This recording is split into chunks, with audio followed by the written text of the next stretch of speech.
I could tell you about Edmund's legendary 18th birthday party, when his parents were again away on holiday, and he hired industrial-sized nightclub speakers bigger than these fans, and a strobe light to put in the family sitting room.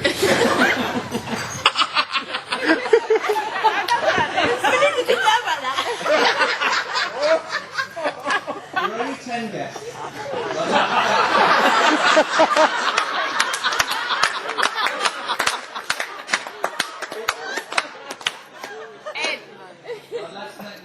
With very well stocked drinks cabinets and very fine cigars.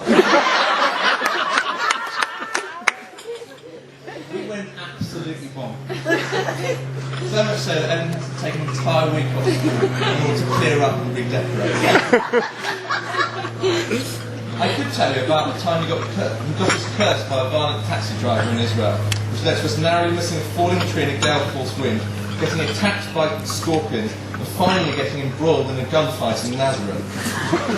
The latter was our closest shave, when Edmund proposed resolving the dispute by going outside to sort out the gunman. I suggested offering him a cup of tea. We eventually settled on the middle way of quivering silently in our bucket. And the gunman got bored, and perhaps all killed each other. But all things must change. Take traffic lights, for example. Edmund went to university and became a man. He decided that his credentials and experience, perhaps also his bodily hair coverage, marked him as a special kind of student. He'd flown with superheroes, he'd partied with rock stars, and he'd slept with all the girls of his generation in Helmswell. I don't think there were any girls of his generation in Helmswell. He would be to the students of University College Durham what Vito was to the Corleones, what Saddam Hussein was to the Iraqis, what David Hasselhoff was to the East Germans. The Don, the paterfamilias, and Mac Daddy. He was singly apt to cast himself as a beacon of truth and integrity, as a yardstick of moral probity, by which all should be judged. Given his chaotic moral code today, you might think this is not a very high bar to surmount. But Edmund was fastidious in his enforcement, and his newfound moral rectitude knew no limit. In the most serious case of acute pomposity, after returning himself from a night of extreme drunken debauchery, which we no doubt consider a fact-finding mission on the dissolute ways of his peers, he took aside a girl who is present in the room today and advised her, and these genuinely were his words, that she had been the wrong side of tipsy and had witnessed her dancing immodestly, and of late she had been seen stepping out with too many women. And we love her. Happily, this moralistic dickhead phase didn't last long.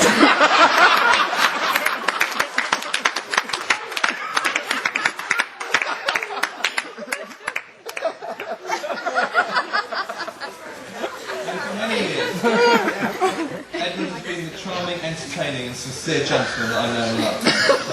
In fact, through all these adventures, he's been my best friend. He's boundlessly generous and genuinely wise. When I've had any sort of problem over the years, he's always been the first person I turn to. He's sparkling in good company. We have lunch about 3 times a week, and every time I see a new perspective or learn a new joke. He's even more fun over a few glasses of wine. Like many of you, I seek his company whenever I can. And even when he's not there, it's a great topic of conversation.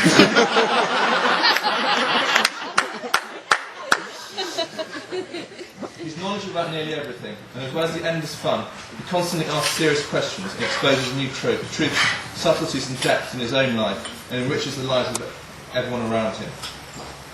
He's loyal and genuine and witty, and anyone who meets him instantly recognises a man of substance and many great talents. He gives great advice, and he listens and questions as much as he talks. And he's an absolute gorilla. I'm sure you agree that all these characteristics would make him a wonderful husband to carry.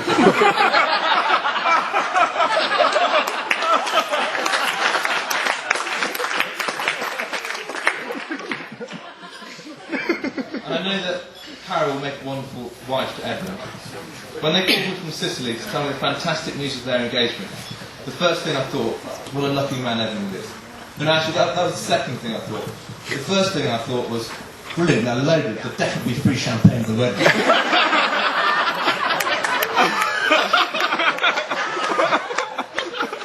I did also think how lucky Edmund is to be marrying Karen. She's extremely beautiful, stylish and graceful, and has never looked more stunning than she does today. With all the activities she put together for the English guests this week, and this incredible wedding we've all experienced today, she's shown herself to be an organisational queen and an arbiter of good taste in all things chic. She's also rivetingly good company, and her intelligence and presence in everything she says. She has an acerbic wit, and her razor-sharp sense of humour puts the English to shame. In other words, she also has a twinkle in her eye when she insults me.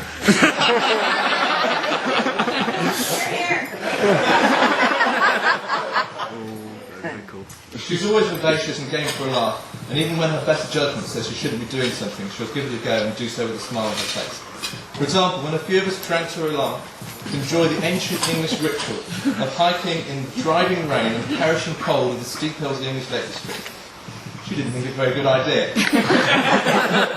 But rather than betray her true feelings of utter disgust for this foolish activity, she invented the game of Happy Camper, where she skipped along with a beaming smile and pretended to relish every rule and running step. Her infectious laughter lifted everyone, and it nearly always does, which is one of the reasons she is so popular with such a large range of close friends who love her dearly. Most of all, in all the years I've known Edmund, I've not seen him an ounce as happy as he is with Carrie. They're clearly head over heels in love with each other, and together they exude a sense of well-being and togetherness which is utterly sickening.